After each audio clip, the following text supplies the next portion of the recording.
Ethereum est en train de réaliser une très belle figure chartiste qui s'appelle une épaule tête-épaule inversée et ça va vraiment maintenant lui permettre de démarrer son certain rallye haussier. Alors jusqu'où est-ce que nous pouvons aller? Quel est l'objectif de cette épaule tête-épaule inversée? C'est exactement ce que nous allons voir dans cette vidéo. Hello à toute la team Logique, ravi de vous retrouver dans cette nouvelle analyse du marché crypto-monnaie. On est aujourd'hui le jeudi 14 octobre 2021 et il est 16h54 à l'heure à laquelle je tourne cette vidéo. Alors comme vous le voyez derrière moi, on a une très belle journée aujourd'hui. On a un Bitcoin qui nous pousse encore 3,09%.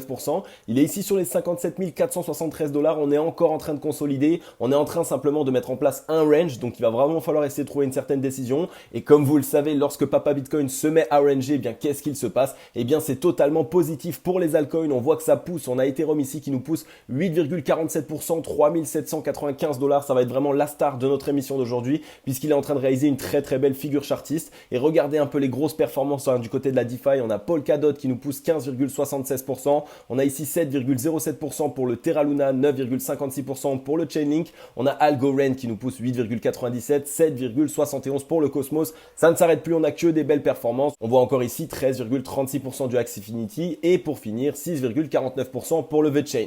On a une très belle journée qui se met en place pour les altcoins, majoritairement aussi du côté de la DeFi. On l'a souvent analysé ces derniers temps. Maintenant, il va falloir surveiller Papa Bitcoin. On entre dans ce range, il va falloir trouver une certaine décision. Bon, la team Logique, je pense que je n'ai même plus besoin de vous le présenter. Vous avez été déjà plus de 1800 à le télécharger. Mon fameux mystérieux grimoire de l'investisseur crypto-monnaie. C'est ce cadeau que je vous offre pour votre soutien au quotidien, pour vos likes, vos partages, vos commentaires et vos abonnements, puisqu'on est bientôt 10 000 membres de la team Logique. D'ailleurs, si toi qui regardes cette vidéo, si tu n'es pas encore abonné, n'hésite pas à t'abonner et à activer la cloche. Ça va te prendre 3 petites secondes et par la suite, tu vas pouvoir télécharger totalement gratuitement ce mystérieux grimoire que j'ai rédigé pour vous. À l'intérieur de ce mystérieux grimoire, vous allez obtenir 11 tips et procédés indispensables à absolument connaître avant de vouloir investir sur le marché des crypto-monnaies. Parce qu'on le sait aujourd'hui, il y a deux grosses erreurs majoritaires que font les débutants et donc la majorité du temps les perdants sur le marché des crypto-monnaies. C'est premièrement ne pas être au courant des erreurs dans lesquelles on est tous tombés. C'est-à-dire qu'il y a énormément d'erreurs qu'on connaît à l'avance et une fois qu'on les connaît à l'avance, eh bien évidemment on va essayer de se faufiler entre les mailles du filet. Et donc moi au travers de ce guide, eh bien je vous présente ces nombreux pièges, je vous les mets en avant pour que vous ne tombiez pas dedans. Et la deuxième grosse erreur sur le marché des crypto-monnaies, c'est d'essayer d'avancer un peu tête baissée, ne pas avoir de plan d'action d'investissement. Et si toi qui regardes cette vidéo, si tu n'as pas de plan d'action d'investissement, eh bien vraiment tu fonces dans le mur, surtout dans cette période un peu euphorique dans laquelle on va entrer sur le Bitcoin qui s'appelle l'Hyperclimax Run. Donc n'hésite pas vraiment à télécharger ce mystérieux grimoire de l'investisseur crypto-monnaie, c'est totalement gratuitement, c'est pour vous remercier de tout ce que vous faites au quotidien, vos likes, vos partages, vos commentaires, c'est grâce à vous qu'on en est là, donc téléchargez-le, le lien est en description. On est sur le Scalpex Index, un Crypto Fear and Greed dans la joie 70, donc on voit qu'on n'a pas énormément changé, on a eu ici cette petite attaque baissière, mais par la suite on a trouvé un certain rebond, un social index sur Up, un market order flow en recherche d'achat fort cet après-midi. Alors regardez ce qui s'est passé, c'est assez intéressant. On a eu ici donc ce fameux fake out qu'on avait identifié, donc qu'est-ce qui s'est passé? On a trouvé un top, on s'est fait rejeter, on a réintégré ce range, et dès lors qu'on est venu trouver ici ce niveau de support aux 54 786 $, donc directement qui matérialisait l'ancien bottom, eh bien on a directement trouvé un rebond dessus, donc on voit qu'on n'a pas envie de passer en tendance baissière en 4 heures. Pour l'instant, c'est bien soutenu. On a ici une belle tendance haussière qui est en train de se mettre en place. Si on regarde un petit peu les chandeliers japonais qui nous ont permis d'en arriver là où nous sommes actuellement, eh bien, ça a été vraiment des chandeliers japonais de décision. Il y a quasiment aucune mèche de la part des bears à part à ce niveau-là. Et ça a simplement introduit ici une annonce pour dire qu'on entre en range. Donc, pour l'instant, on est en train de latéraliser. On est en train de consolider. On a un niveau de résistance au-dessus de la tête qui est vraiment très dur aux 58 148 $. Donc, ça va être une zone qui va falloir essayer de franchir à la hausse. On va surveiller un petit peu ce qu'il se passe et on va regarder un petit peu aussi les liquidations. On voit qu'on a eu ici pas mal de liquidations longues, donc c'est normal, il y a eu quand même un petit peu d'euphorie qui a commencé à rentrer, on était dans la joie 79, donc beaucoup de personnes mettaient du levier, donc qu'est-ce qu'on est venu faire? Boum, correction, simplement pour venir ici liquider, chercher toutes les liquidités possibles, et maintenant on est en train de s'attaquer à nouveau aux positions short. Donc on voit qu'on s'est pas mal attaqué aux positions short ces derniers temps, il va quand même falloir surveiller qu'on ne vienne pas attaquer les positions longues prochainement, puisque là aussi on est encore en train d'essayer de créer cet effet de flou. On n'arrête pas ici de venir buter juste au-dessus de ce range qu'on pourrait réintégrer si on venait à avoir une correction un peu plus marquée. Donc on va aller décortiquer tout ça sur les graphiques. On est sur le Bitcoin en daily et donc voilà, on va pouvoir débriefer un petit peu, on va pouvoir préciser un petit peu plus ce qu'il s'est passé. Donc rappelez-vous, on avait cassé du coup à la hausse ce wedge descendant dans lequel nous étions ici bloqués depuis le 7 septembre 2021. Donc l'objectif était ici directement les 52 830 $ que nous sommes venus chercher. Donc là, il n'y a pas de souci sur ça. On voit qu'on a eu une belle explosion et par la suite, on a eu ici simplement une petite baisse du momentum, donc de la force acheteuse. On est rentré dans un range qui est simplement ici avec une borne basse aux 53 813 $ et une borne haute aux 54 57 812 $. Donc qu'est-ce qui va se passer pendant ce temps-là? Eh bien on va commencer à latéraliser à l'intérieur. Il va falloir prendre une certaine décision pour savoir vers où va aller le marché. Si on le casse à la baisse, eh bien on risque d'avoir ici une correction qui risque d'être un petit peu plus marquée. Par contre, si on vient le casser à la hausse, alors de cette manière, on pourrait avoir une prolongation haussière et donc on irait rechercher nos ATH. Donc pour l'instant, on est simplement ici en train de buter sur la borne haute et lorsque nous sommes dans un range, eh bien si on n'arrive pas ici à franchir la borne haute du premier coup, généralement on est renvoyé ici directement à nouveau sur la borne basse. Donc il va falloir surveiller ce qu'il se passe. On voit que pour l'instant, on a un petit peu moins de volume acheteur. On commence à y avoir un petit peu une certaine réaction bear. On regarde un petit peu au niveau du ruban de mal mobile, il est en train de s'envoler, il est en train de revenir ici chercher certains niveaux de support. Donc même si on venait à avoir une correction un petit peu plus marquée, dans tous les cas, le ruban de mal mobile est en train de remonter. Donc ça, c'est une bonne indication. Ça fait un niveau de support plus important encore en plus. En plus de ça, on peut aller regarder ici un petit peu au niveau du RSI à où est-ce qu'on en est. On voit qu'on a fait ici ce M-top sur les 70 de RSI, que pour l'instant, il est en train d'être invalidé. Donc ça, c'est une bonne indication. Ça peut nous permettre ici de ranger simplement en dessous, ici sous la zone des 70 de RSI. On risque sans doute d'avoir ici une petite divergence en baissant, mais ça peut nous permettre de souffler, ça peut nous permettre de récupérer un petit peu de force pour que les acheteurs puissent se remontrer par la suite. On va regarder un petit peu au niveau du MACD aussi, puisque je vous le présente pas mal en ce moment pour vous dire que attention ici, on a quand même une très nette baisse du momentum acheteur, tandis que le cours continue de faire des plus hauts de plus en plus haut. Donc ça annonce quoi? Ça annonce simplement que les acheteurs sont moins présents qu'avant et c'est pour cette raison qu'on n'arrive plus à faire un nouveau top. Donc pour l'instant, on a une décélération ici du MACD, on voit qu'on commence ici à faire un petit dos rond. Attention, on pourrait commencer ici vraiment à perdre du momentum pour que les bears essayent de reprendre un petit peu la main à court terme évidemment, puisque vous le savez, on a énormément de niveaux de support en dessous de nous, on est simplement ici dans un range, donc on voit qu'on commence à avoir une petite attaque bear, donc attention ici à pas avoir une petite correction qui pourrait nous ramener simplement sur les 53 813 $. Comme je vous le dis aussi depuis quelques semaines, il y a toujours cette possibilité de faire une mèche perdue pour aller liquider un maximum de positions longues à levier, puisque là on est venu s'attarder aux positions short, on a totalement liquidé ici toutes les positions short quasiment, sauf les quelques stop loss qui peuvent être simplement au-dessus de l'ATH, donc des 60 000, 64 000 $. Mais pour l'instant, voilà, on s'est bien attaqué au short, on pourrait essayer de s'attaquer un petit peu au long avec quelques mèches perdues pour toutes ces personnes ici qui sont rentrées à levier. Donc on surveille bien ça, on essaye de rester prudent sur le Bitcoin pour ces prochains temps. Et attention aussi sur les altcoins, puisque vous le savez, si on vient à avoir une correction un peu plus marquée sur le Bitcoin, évidemment les altcoins vont en pâtir. On est ici sur le dollar et comme je vous le présente depuis un certain temps maintenant, vous le savez, le dollar est ici en train de réaliser une certaine correction. On est sur un M-top, on est en train de corriger, on a cette ligne de coup qu'on est venu tester ici au 93,79 $. Si on arrive à les franchir à la baisse, si on arrive à clôturer en dessous, alors là ça risque d'être une très très bonne indication pour le Bitcoin et pour le marché des crypto-monnaies en général. Donc vraiment il va falloir surveiller cet indicateur. On va regarder un petit peu au niveau du MACD, on vient de cross bear en daily, donc ça aussi c'est une très très bonne indication. On a eu ici largement une baisse du momentum acheteur, donc ça montre que les acheteurs étaient que très peu présents. Donc pour l'instant, les vendeurs sont en train de reprendre la main. C'est une très bonne indication pour le marché des crypto-monnaies. On est venu tester le ruban de mal mobile, donc il va falloir surveiller ce qu'il se passe. Soit on rebondit dessus, soit on vient s'enfoncer à l'intérieur. Pour l'instant, au vu des indications, on a plus de chances de venir s'enfoncer, mais attention quand même, on voit qu'on a eu une très nette réaction dès lors qu'on est venu toucher ici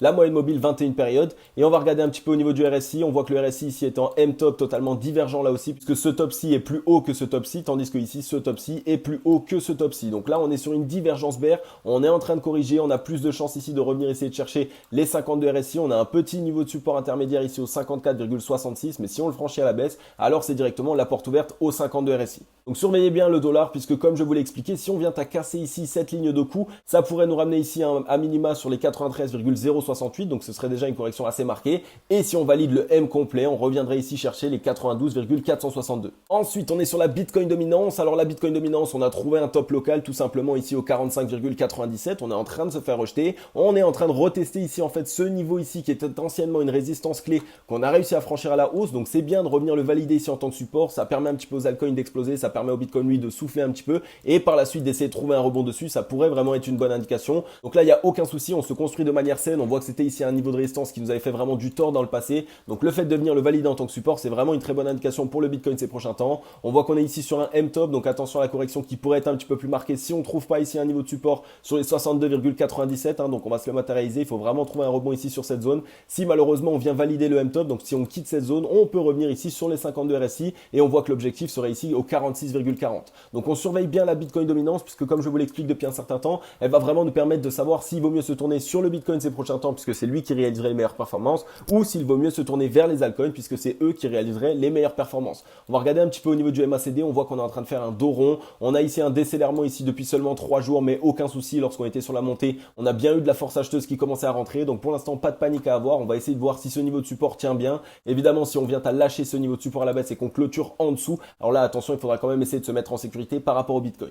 On est ici sur le crypto total incluant le Bitcoin, c'est le seul que je vais passer aujourd'hui puisque regardez ici, on est en train de revenir tester ici cet ancien point haut qu'on était ici sur le 6 et le 7 septembre 2021. Donc la zone de résistance ici aux 2400 milliards jusqu'au ici 2456 milliards. Donc il va falloir surveiller ce qu'il se passe. On voit qu'on essaie une petite percée, on va voir si on clôture au-dessus. Si on ne clôture pas au-dessus, évidemment, on pourrait avoir ici une certaine correction et donc on réintégrerait le range. On serait simplement ici en train de latéraliser sur cette zone. Donc il va vraiment falloir surveiller ce qu'il se passe. Si on vient à être rejeté, alors on est presque sûr aussi que le Bitcoin risque d'avoir une certaine correction ces prochains temps. Par contre, si on tente une certaine percée, alors là, qu'est-ce que ça va nous montrer? Ça va nous montrer simplement qu'il va y avoir de plus en plus de liquidités qui vont être déversées sur le marché des crypto-monnaies et donc sur le Bitcoin. Alors on va regarder un petit peu au niveau du MACD. On voit qu'on a un MACD ici qui perd de sa force aussi. Donc attention, ça pourrait ici nous dire qu'on va pas réussir à casser ce niveau de résistance et qu'on pourrait réintégrer le range. Donc faire une certaine correction sur le Bitcoin. Et on regarde au niveau du RSI, on a fait un petit double bottom. On est ici venu valider ici simplement l'objectif au 65. Donc ici, simplement l'objectif est à ce niveau-là. Mais si on n'arrive pas à le franchir à la hausse, alors là pareil, on peut revenir corriger. On pourrait repartir ici sur ce niveau de support au 57,03.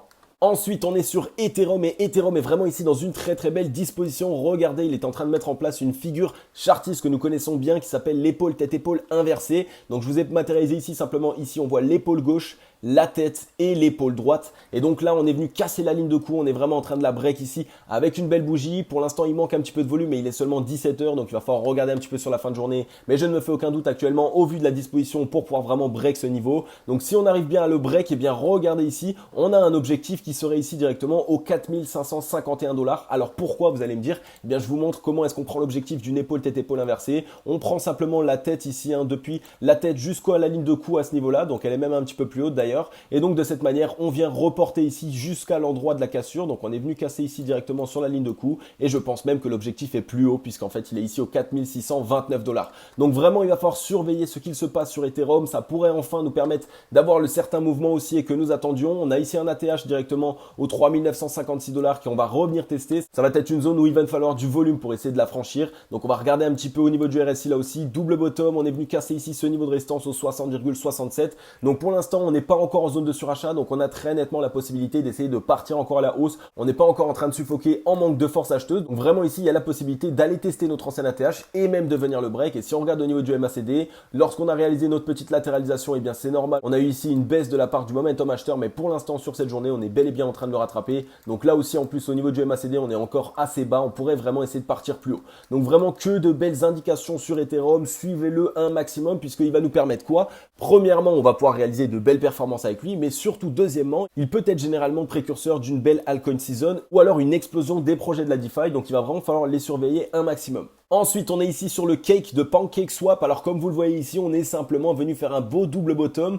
On a eu ici une belle divergence haussière et en plus de ça, on est simplement en train de revenir tester cette ligne de coup qu'on a cassée sur la journée d'hier. Donc c'est une très bonne indication. Si on arrive à clôturer au-dessus ici de cette zone des 19,995 centimes de dollars, alors de cette manière, on se dit qu'on est simplement en train de la retester et que par la suite, on va pouvoir trouver un certain rebond. On aurait ici un objectif du double bottom au 22,805 $. Donc c'est une très très bonne indication et ça peut nous permettre de réaliser de belles performances. En plus de ça, on a eu du gros volume acheteur qui s'est mis en place sur la journée d'hier. On va regarder un petit peu au niveau du MACD. Là aussi, on a un momentum acheteur qui est croissant. Donc, ça nous montre quoi? Ça nous montre qu'il y a de plus en plus d'acheteurs, qu'il y a de plus en plus d'intérêt pour cet actif. On va regarder au niveau du RSI. On est en train de revenir ici valider les 50 de RSI quasiment. Donc là aussi, c'est une très très bonne indication. Ça peut nous permettre ici de simplement venir valider la tendance haussière qu'on est en train de débuter pour partir par la suite et faire rentrer un maximum de force acheteuse. Donc, il va vraiment falloir surveiller ici cette zone aux 19,995 centimes de dollars, cette zone de support. Si on arrive à clôturer au-dessus sur cette journée, les amis, alors vraiment, il va falloir surveiller le PancakeSwap. On regarde au niveau du ruban de mobile et là, pareil, on est simplement en train de le valider avec une mèche. Donc, c'est aussi une très très bonne indication. Donc, comme je vous l'ai dit, vraiment, si on arrive à clôturer dessus, généralement, ça peut nous permettre d'avoir une très belle impulsion haussière. Donc, il va falloir surveiller ce projet. Ensuite, on est ici sur le nerf et comme vous le voyez, le nerf est ici en train d'essayer de tester, d'essayer de casser à la hausse ici cette traîne de baissière dans laquelle nous étions depuis le 8 septembre 2021. Donc, on était ici dans un triangle d'accumulation. On est en train de vouloir le casser à la hausse. Donc, c'est une bonne indication puisque notre objectif, si on arrive à le casser à la hausse, serait ici les 11,85 centimes de dollars. Donc, il va vraiment falloir surveiller ce qu'il se passe. Il manque un petit peu de volume pour la cassure. On attend de voir du volume. J'espère que ce soir, on aura une clôture avec beaucoup de volume. On voit qu'on est en train simplement de rebondir sur le ruban de mobile. Là aussi, généralement, ça peut nous permettre d'avoir une belle impulsion haussière. On a eu ici que des bougies d'indécision et donc maintenant les boules sont en train de prendre une certaine décision. Donc il va vraiment falloir surveiller cet actif, il pourrait nous permettre de réaliser de belles performances. On va regarder un petit peu au niveau du RSI, là aussi double bottom juste en dessous des 52 RSI. On a ce petit niveau de résistance ici au-dessus de la tête au 53,95, mais si on arrive à venir le casser à la hausse, alors c'est le moment, je pense que le nerf va vraiment dérouler et on va pouvoir réaliser de belles performances. Au niveau du MACD, on voit qu'on avait très peu de momentum vendeur et qu'on est actuellement en train de totalement le perdre. Donc il y a cette possibilité ici de venir cross bull et d'envoyer un très bon signal sur cet actif.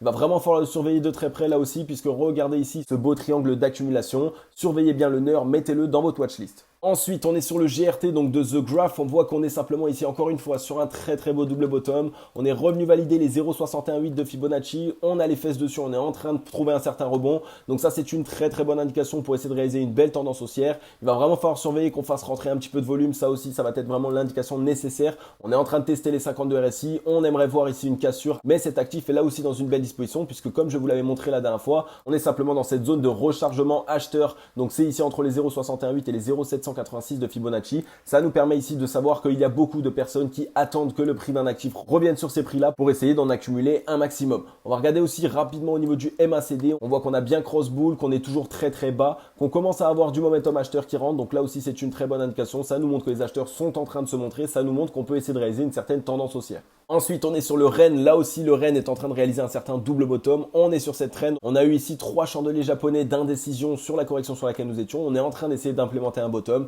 Donc ça aussi, c'est une très bonne indication. Généralement, ça nous montre que les acheteurs sont en train de prendre une certaine décision. On est sur le ruban noir mobile. On est en train de trouver un rebond. Il va falloir clôturer au-dessus ici des 1,03 centimes de dollar. Donc au-dessus de la moyenne mobile 21 périodes. Par contre, attention, si on voit qu'on clôture à son contact et que demain on est rejeté, alors là, c'est une moins bonne indication et on pourrait partir plus bas. Donc il va vraiment falloir surveiller ça. On voit qu'on a eu ici plein de divergences bear sur la montée. Donc attention là aussi, généralement c'est plutôt un signe d'essoufflement de la part des acheteurs. On est en train de réaliser un double bottom sur les 52 RSI, donc il va falloir surveiller ici qu'on soit bien venu annuler les divergences bear puisqu'on est revenu sur les 52 RSI, cette fameuse zone de neutralité, mais il va vraiment falloir la surveiller. Et si on regarde un petit peu au niveau du MACD, on voit que la correction ici a eu pas mal de force vendeuse, donc ça c'est plutôt une indication que les vendeurs sont en train de se montrer. Attention, on était assez haut, on est bien orienté à la baisse, donc là aussi le REN c'est vraiment un actif là où il va falloir être prudent, il va vraiment falloir le surveiller ces prochains temps. Ensuite on est sur Twitter, Grégory Raymond ici qui nous partage un tweet super intéressant et qui nous dit c'est l'une des news les plus importantes de l'année pour l'écosystème crypto. Le processeur de paiement en ligne Stripe va constituer une équipe dédiée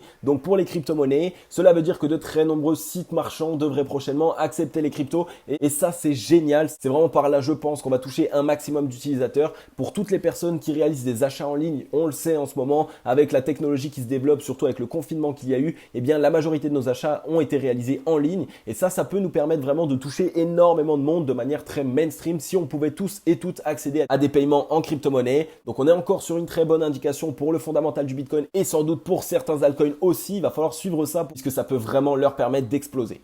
Ok les amis, j'en ai fini avec cette vidéo. Comme d'habitude, j'espère qu'elle vous aura plu un maximum. Voilà les amis, alors comme vous l'avez vu, on est ici sur un Bitcoin en petite latéralisation. Il y a de très belles performances qui sont en train d'être réalisées sur les altcoins. Par contre, attention, je vous dis quand même une chose, c'est que nous sommes ici dans ce range. Comme vous le voyez, on est simplement en train de buter sur la borne haute. On n'arrive pas à venir le casser à la hausse. Et donc vous le savez, si on n'arrive pas à le casser à la hausse, eh bien qu'est-ce qu'il va se passer? On va venir chercher la borne basse. Donc attention parce que je sais que quand on voit pas mal d'altcoins dans le vert, on se positionne beaucoup dans les altcoins. Mais si le Bitcoin vient à corriger et revenir chercher sa borne basse aux 53 497 $, eh bien malheureusement ça va totalement punir les altcoins. Donc on reste en sécurité la team logique, on essaye de surveiller ce qu'il se passe. Vous le savez, si on vient chercher cette borne basse, ça va être vraiment une très grosse opportunité puisque ça aura réalisé premièrement un très gros nettoyage sur le Bitcoin.